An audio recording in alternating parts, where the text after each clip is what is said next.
Hello दोस्तों, स्वागत है आप सबका मेरे यूट्यूब चैनल पे। और मैं इस मांगा का चैप्टर 9 एंड 10 दोनों एक साथ लेके आ चुकी हूँ, यानी कि 9 और 10 एक साथ लेके आ चुकी हूँ। तो चैप्टर की शुरुआत वहीं से होती है जहाँ पे सब लोग एक साथ खड़े होते हैं। तब है ना, याओजिन और पेन आपस में बात करे होते हैं। तो याओजिन कहता है कि पेन, मुझे अभी क्लास के लिए जाना होगा, इसलिए अलविदा, मतलब कि मैं आपसे बाद में मिलता हूँ। तब पेन कहता है ठीक है। और फिर ऐसा करने के बाद याओजिन, हांगजिंग और फैन वहाँ से चले जाते हैं। और हम देखते हैं कि सेंजन से चिपका हुआ लियान्यू वहीं पर खड़ा होता है और पेन उन लोगों को जाते हुए देख रहा होता है और फिर वहाँ खड़ा हुआ कुछ सोच रहा होता है। तब हम सेंजन और लियान्यू को देखते हैं। तो लियान्यू तो सेंजन से चिपका होता है और वो कहता है कि प्लीज एक सेकंड के लिए तुम मुझे अपनी बिल्ली दिखाओ ना। तब हम सेंजन को देखते हैं। सेंजन तो इरिटेट हो रहा होता है और वो कहता है कि बकवास बंद करो। तब लियान्यू कहता है कि क्या सिर्फ एक बार तुम मुझे शामिल नहीं कर सकते और अपनी बिल्ली को दिखा दो ना, प्लीज मान जाओ ना।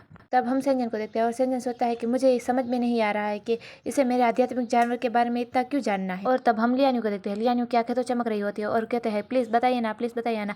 और सेंजन को जैसे कोई मुझे इससे छुटकारा दिला दो। तभी ना पेन सेंजन को आवाज देता है और वो कहता है कि सेंजन, हमें अभी जाना होगा। तब हम देखते हैं कि सेंजन को तो यही मौका चाहिए होता है और वो लियान्यू को खुद से दूर करते हुए कहता है कि हमें क्लास में जाना है, तो बाय। और ऐसा करने के बाद सेंजन पेन के साथ जाने लगता है और जाते हुए सेंजन अपने मन में सोचता है कि ना तो उसने मुझे रोका और ना ही मेरा पीछा किया, ये बहुत ही अजीब है। तब उन्हें पीछे से लियान्यू कहता है कि हम फिर मिलेंगे। तब है ना, पेन पीछे टर्न होके है ना लियान्यू की तरफ देखता है। तो हम लियान्यू को देखते हैं। लियान्यू ना गुड बाय कर रहा होता है और कहता है हम जल्दी ही मिलेंगे। तब हम पेन को देखते हैं और वो बहुत ही हैरान होता है और वो कहता है कि जल्दी मिलेंगे से उसका क्या मतलब था। और फिर हम देखते हैं कि पेन और सेंजन एक साथ जा रहे होते हैं और पेन आगे आगे चल रहा होता है और सेंजन उसके पीछे होता है। फिर पेन रुकता है और हड़बड़ाते हुए, यानी कि थोड़ा सा घबराते हुए और सेंजन की फिक्र करते हुए कहता है कि क्या वो सेंट्रल हमारे क्लास की छुट्टी होने तक, यानी कि हमारी कक्षा की छुट्टी होने तक वो बाहर इंतजार करने की योजना बना रहा है। कि ये कितना डरावना लग रहा है, वो बिल्कुल अच्छा लड़का नहीं लगता है। सेंजन, आप उसे पसंद नहीं करते है ना। तब सेंजन कहता है कि वह बिल्कुल अच्छा आदमी नहीं है, मेरा विचार है कि आपको उससे दूर रहना चाहिए। और तब हम पेन को देखते हैं। पेन भी जैसे ऐसा कह रहा हो कि हाँ, हम दोनों को उससे दूर रहना चाहिए, मतलब कि बच के रहना चाहिए।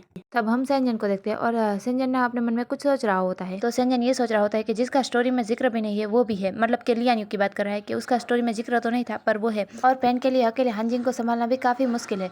तो सेंजन ये इसलिए कह रहा है क्योंकि सेंजन को पता है कि बिग डेविल, यानी कि बड़ा विलन और कोई नहीं हांजिंग है। और संदिग्ध डार्क सेंट्रल 1802, उसका तो जैसे कोई जिक्र ही नहीं है, मतलब कि उसका कोई अता पता ही नहीं चल रहा है। मुझे बस इस चीज का डर है कि कहीं उसकी चालाकी की वजह से, यानी कि उसकी मैनिपुलेट करने की वजह से याओजिन कहीं दुष्ट ना बन जाए, यानी कि बुरा ना बन जाए। और फिर सीन शिफ्ट होता है और हमें दिखाया जाता है कि सेंजन के हाथ में एक चिप्स का पैकेट है और वो कहीं पे जा रहा होता है। असल में वो अपने कमरे के अंदर जा रहा होता है, मतलब कि अपने रूम में जा रहा होता है।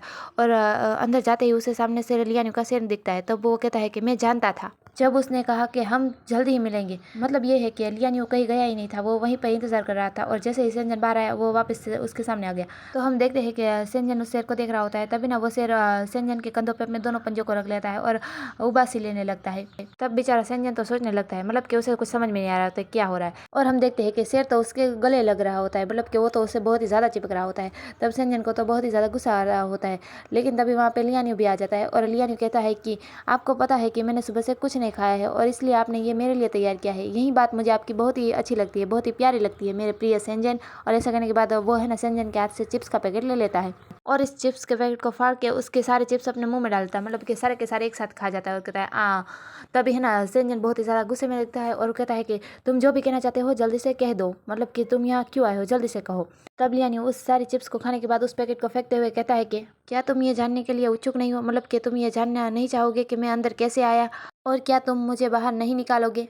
तब सेंजन उस शेर को खुद से दूर धकेलते हुए, यानी कि खुद से दूर करते हुए लियान्यू से कहता है कि सच तो यह है कि आप पहले से ही यहाँ पर है और मैंने इस बात का पता लगा लिया है कि आपने ये कैसे किया। और अगर मैं तुम्हें बाहर निकालने की कोशिश भी करूं तो तुम नहीं छोड़ोगे, मतलब कि तुम नहीं जाओगे, क्या तुम जाओगे। तब लियान्यू अपने चेहरे पे हाथ रखते हुए कहता है कि नहीं, हा हा हा, मतलब कि लियान्यू हंसते हुए ये कहना चाहता है कि मैं नहीं जाने वाला। तब सेंजन उन्हें वहीं पे रुकने के लिए कहकर और उन पे ज़्यादा ध्यान ना देते हुए वहाँ से जाने लगता है, मतलब कि वो दूसरी तरफ नहीं जाता, वो अपने कमरे में ही होता है, पर है ना वो स्टडी के लिए बैठ जाता है। और हम देखते हैं कि सेंजन के बाजू में बहुत सारी किताबें हैं और वो उसके हाथ में भी कुछ पन्ने हैं और वो उस पन्नों को देख रहा होता है। तभी वहाँ पे लियान्यू आ जाता है और लियान्यू सेंजन के पीछे होता है और वो उन पन्नों को भी देख रहा होता है और सेंजन से कहता है कि सेंजन, लोग आपके बारे में जो कहते हैं आप उससे बहुत ही अलग लगते हैं, ऐसा लगता है कि जैसे तुम कोई और बन गए हो। तब लियान्यू की बात सुनने के बाद सेंजन एकदम शॉक हो जाता है और वो अपने मन में सोचने लगता है कि मैं इस नॉवल की स्टोरी के अंदर सभी के कार्यों की भविष्यवाणियां कर सकता हूँ, बस उसके अलावा। वह बस एक सीन चुराने वाले की तरह है, जिसे बिना किसी कारण के ही लेखक ने इस स्टोरी में जोड़ दिया है। क्या वह हो सकता है? मतलब कि संजन ये सोच रहा है कि क्या वो भी मेरी तरह बाहर से आया हो सकता है। और संजन लियान्यू से पूछता है कि अगर पुतिन के पास आध्यात्मिक जानवर होता तो वो कौन सा होता। तब लियान्यू थोड़ा सा हैरान होते हुए कहता है कि पुतिन, और है ना, उसे तो समझ में नहीं आता है पुतिन कौन है। और वो क्वेश्चन मार्क के साथ सेंजन की तरफ देखने लगता है। तब सेंजन बहुत ही इतराते हुए कहता है कि यह सही है, वह व्लादिमीर है, व्लादिमीरोविच पुतिन। तो मैं आपको बताना चाहूँगी कि व्लादिमीरो का अर्थ है ना रूस की भाषा में होता है, और वो शायद से वहाँ की कोई राजनीति होती है। और आपको व्लादिमीर पुतिन यानी कि रूस के राष्ट्रपति पुतिन को तो आप जानते होंगे ना, तो संजन उसकी बात कर रहा होता है। तब हम लियान्यू को देखते हैं और उसे तो कुछ समझ में नहीं आ रहा है, क्योंकि लियान्यू को तो पता ही नहीं है कि पुतिन कौन है, क्योंकि वो तो एक नोवेल की स्टोरी का कैरेक्टर है, इसलिए उसे कैसे पता होगा। और लियान्यू क्वेश्चन मार्क के साथ यानी कि सवालों की भरी नजरों के साथ संजन की तरफ देखता है, और फिर संजन पे सवालों की बारिश करते हुए यानी कि उसे सवाल करते हुए कहता है कि पुतिन कौन है, क्या वो एक सेंट्रल है, वो किस कक्षा का है, मतलब वो किस क्लास का है, तुम मुझसे उसके आध्यात्मिक जानवर के बारे में क्यों पूछ रहे हो। तब संजन उस कंप्यूटर में एक बटन को दबाते हुए अपने मन में सोचता है कि खैर वो दूसरी दुनिया से स्थानांतरण करके नहीं आए हैं, कम से कम वहां से तो नहीं जहां से मैं हूँ। तो यहाँ से चैप्टर 10 की शुरुआत होती है। तो हम देखते हैं कि संजन है ना कंप्यूटर में कुछ कर रहा होता है, मतलब कि कुछ देख रहा होता है। तभी ना उसके पीछे लियान्यू होता है, और लियान्यू संजन से कहता है कि संजन मुझे अपनी बिल्ली देखने दो ना, मतलब कि मुझे अपनी बिल्ली दिखाओ ना। तब संजन लियान्यू से कहता है कि क्या आप अपनी बड़ी बिल्ली को देखने से थक गए हैं। तब लियान्यू संजन से और भी ज्यादा चिपकते हुए कहता है कि प्लीज सी मुझे देखने दो ना, एक बार देखने दो ना। तब लियान्यू की बातें सुनते सुनते संजन पक जाता है, मतलब कि वो है ना एडिटेड हो जाता है, और वो दरवाजे के पास जाता है और दरवाजे को खोलता है और कहता है कि गेट आउट, मतलब कि तुम यहाँ से चले जाओ। तब लियान्यू और उसका शेर संजन की तरफ देखने लगता है और फिर बेड पे बैठ जाते हैं दोनों। और लियान्यू संजन से कहता है कि ठीक है अब मैं चुप रहूंगा, मतलब कि चुप हो जाऊंगा। और कहता है कि अगर मैं आपके सूचना पिक्चर्स को देख लूँ तो आपको कोई आपत्ति तो नहीं होगी ना, मतलब कि आप जो कर रहे हैं उस पेपर्स को मैं देख लूँ तो आपको कोई परेशानी तो नहीं होगी ना। और फिर हम देखते हैं कि लियान्यू वहीं पे लेट जाता है और गाना गुनगुनाने लगता है। और तब है ना संजन अपना वो दरवाज़ा खुला था ना, उस दरवाजे को बंद करता है और फिर अपने डेस्क पे जाता है, यानी कि उसकी बेंच पे जाता है और वहाँ पे बैठ जाता है। तब लियान्यू उसकी तरफ देखता है और फिर है ना अपनी आंखों को बंद कर लेता है और वो सो रहा होता है। और 10 मिनट तक शांति होती है। तब संजन अपने मन में सोचता है कि वो इतना शांत क्यों है, मतलब कि वो इतना चुप क्यों है, क्या वो सो गया है। और संजन पीछे देखता है। तब जब वो पीछे देख रहा है तो वो देखता है कि वहाँ पे लियान्यू नहीं है। तब संजन कहता है कि लियान्यू बिना बताए गायब हो गया, उसके पास एक शेर के बजाय आध्यात्मिक जानवर के रूप में एक भूत को होना चाहिए था। और फिर संजन कंप्यूटर में कुछ सर्च करता है और वो सर्च करता है कि कम आध्यात्मिक धराने वाले, मतलब कि कम शक्ति धराने वाले आध्यात्मिक जानवर के बारे में। तब कंप्यूटर में आता है कि आध्यात्मिक डोमेन शॉर्ट सिंड्रोम, मतलब कि ये एक बीमारी होती है, उसके बारे में आता है। तो है ना संजन उस पर क्लिक करता है, मतलब कि उस बटन को दबाता है और अपने मन में सोचता है कि दूसरों ने उसके आध्यात्मिक जानवर को कभी नहीं देखा। यहाँ पे हमें नहीं पता चलता कि संजन खुद के बारे में बात कर रहा है या दूसरों के बारे में, लेकिन हमें कंप्यूटर दिखाया जाता है। तो कंप्यूटर में उस बीमारी के बारे में लिखा आता है कि आध्यात्मिक डोमेन शॉर्ट सिंड्रोम, इस बीमारी की संख्या कम है और ये सिर्फ सेंट्रल के बीच विकसित होती है, और इससे सेंट्रल का आध्यात्मिक क्षेत्र थोड़ा थोड़ा कम होता जाएगा, मतलब कि धीरे धीरे करके कम होता जाएगा और अंततः ये पूरी तरह से गायब हो जाएगा। और तब वो रोगी एक आध्यात्मिक ब्लैक होल में गिर जाएगा। और ये पढ़ने के बाद संजन कहता है कि एक आध्यात्मिक ब्लैक होल, मतलब कि अनंत तक अंधेरा। और संजन उस बारे में सोचने लगता है और वो सोचता है कि इसका ये मतलब है कि चाहे वो कितना भी जागरूक हो और सचेत हो, वे कुछ देख नहीं सकते, कुछ सुन नहीं सकते और ना ही किसी भी चीज़ को महसूस कर सकते हैं। ये बिल्कुल ऐसा है जैसे कोई स्थायी वनस्पति अवस्था में हो, मतलब कि कोमा में हो। और फिर ये सारी बातें सोचने के बाद संजन है ना उसके सामने जो डॉक्टर होता है ना उसे कहता है कि मैं ये जानना चाहता हूँ कि स्पिरिचुअल डिमोनिक एंडोफ्री सिंड्रोम का इलाज कैसे किया जा सकता है। तब उसके सामने जो स्क्रीन जैसा कुछ होता है ना, उसमें जो डॉक्टर है ना उसका नाम चैन वुई होता है। तो वो कहता है कि आपको बस एक ऐसा गाइड ढूंढना है जिसकी काबिलियत यानी कि जिसकी अनुकूलता पासिंग लाइट से ऊपर हो। बेशक जितनी ज़्यादा अनुकूलता होगी उतनी ही जल्दी असर होगा, और आपको बस अपने आध्यात्मिक क्षेत्र के अंदर 5 से 10 मिनट तक टहलना है, और स्थिति की गंभीरता के आधार पर अगर आप 1 साल या 6 महीने तक बने रहे तो इसे ठीक किया जा सकता है। तब संजन उस डॉक्टर से पूछता है कि क्या इस बीमारी के कारण किसी के आध्यात्मिक जानवर पर असर हो सकता है। तब डॉक्टर चैनवुई कहता है कि उत्साहित जानवर नहीं, ये बस अपने मालिक की बीमारी के कारण उसके उत्पन्न होने वाली भावनाओं को दर्शाता है।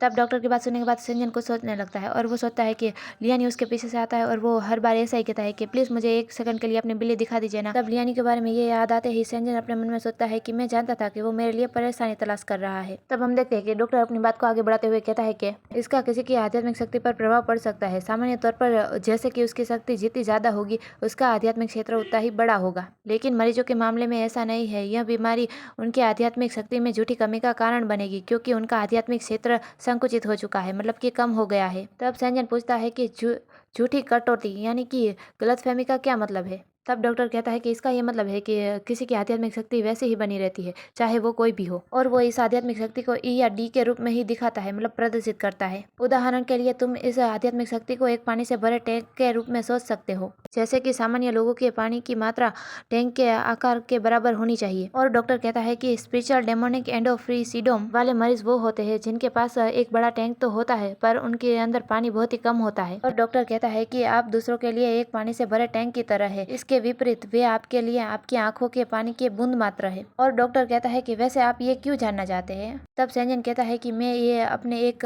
दोस्त के लिए जानना चाहता हूँ। तब डॉक्टर उसकी तरफ देखने लगता है और कहता है कि चलो भी, मुझे पता है कि तुम अपने बारे में बात कर रहे हो। तब सेंजन डॉक्टर से कहता है कि हाँ, आप बिल्कुल सही कह रहे हैं, मैं अपने बारे में बात कर रहा हूँ। पहले मेरे पास उच्च श्रेणी की आध्यात्मिक शक्ति रही होगी, लेकिन इस बीमारी के कारण मेरी आध्यात्मिक शक्ति कम हो गई है और मुझे ये कहने की जरूरत नहीं है कि मेरा आध्यात्मिक क्षेत्र भी काफी कम हो चुका है। तो क्या मैं इन परिस्थितियों में दूसरों के आध्यात्मिक जानवर को देख सकता हूँ?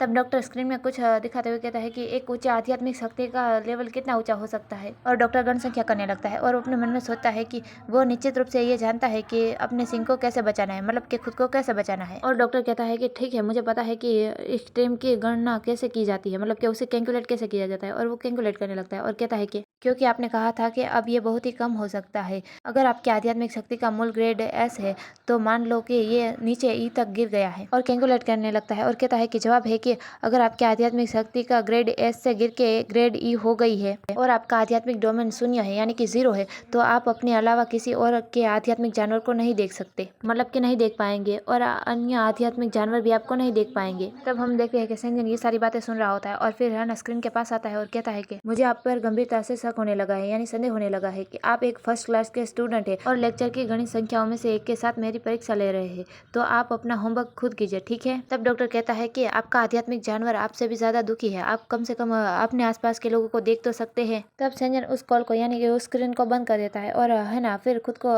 एक ऐसी जगह पे इमेजिन करता है जहाँ पे पीछे तो रोशनी है पर आगे काला अंधेरा है, और वो सामने की ओर देख रहा होता है और हमें दिखाई देता है कि सामने कोई है जो एक शेर के साथ लेटा हुआ है। और सेंजन उसे देखते हुए सोचता है कि ये दुनिया का अकेला शेर है जो कुछ भी नहीं देख सकता, सबसे अकेला आध्यात्मिक जानवर। तो यहीं पे हमारे ये दोनों चैप्टर पूरे होते हैं और आने वाला चैप्टर बहुत ही अच्छा है, तो देखना ना भूलना। और अगर आपको मेरी वीडियो पसंद आई तो लाइक कीजिए, सब्सक्राइब कीजिए और गुड बाय।